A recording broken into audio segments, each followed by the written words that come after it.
Castlebar's public assembly that took place here in Market Square on Saturday was a huge success, with nearly 200 people turning up on the day to have their voices heard on the issue of Ireland's mass immigration policy. This was an exercise in citizen democracy. Everybody was invited to speak on the day, including People Before Profits, Joe Daly, and all his supporters that had gathered here to protest. Joe, you're welcome to speak today. Not interested in speaking in Europe. Huh? I'm not very photogenic. Why would you not just address our group of people as well? Like there's decent people over there, and they'd love to hear what you have to say. Joe, just come over to say that anyone here is welcome to come over and speak Not if we're refugees. Say again? Not if we're refugees. Anybody, of course, absolutely, even more so, yeah. About a dozen members of the public stood up and spoke at the Assembly on Saturday. All of these contributions can be viewed on our Facebook page called Home. As well as that, at the very end of the Assembly, there was a motion put to the crowd, and it was supported by the majority of people.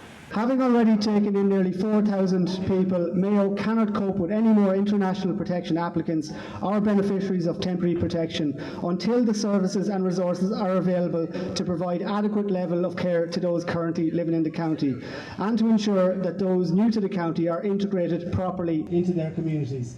So if you support that motion, please raise your hand.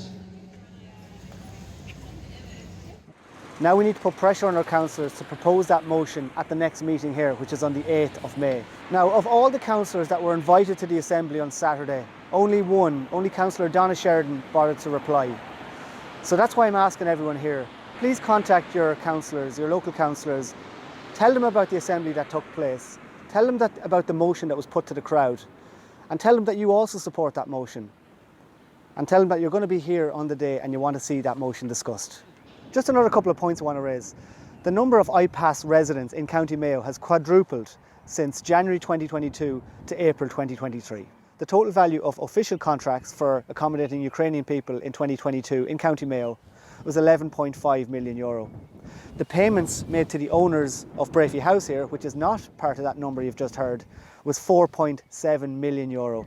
That's a total of over €16 million. It is estimated that there are between 109 and 183 single men without documentation that are being housed here in Castlebar, the majority of those men coming from countries where there is no war. Excluding Ukraine, there are only 5 single males from the top 5 war-torn countries staying in the Castlebar area. With an estimated 110,000 Ethiopians killed in their country last year in civil war, it is estimated that there are only 3 Ethiopian refugees housed in Castlebar. When you look at some of these facts, it's obvious to see that the owners of Brafey House are making massive profits and the people who really need help aren't getting it. If you're a supporter of the motion that was passed at our Assembly on Saturday and you want to see some change happen, please join us here on Monday the 8th of May at 1:30 at the Mayo County Council offices. And in the meantime, please get in touch with your councillors and put the pressure on your councillors and tell them that you want to see this motion discussed. Enough is enough. Mayo is full. The people have the power.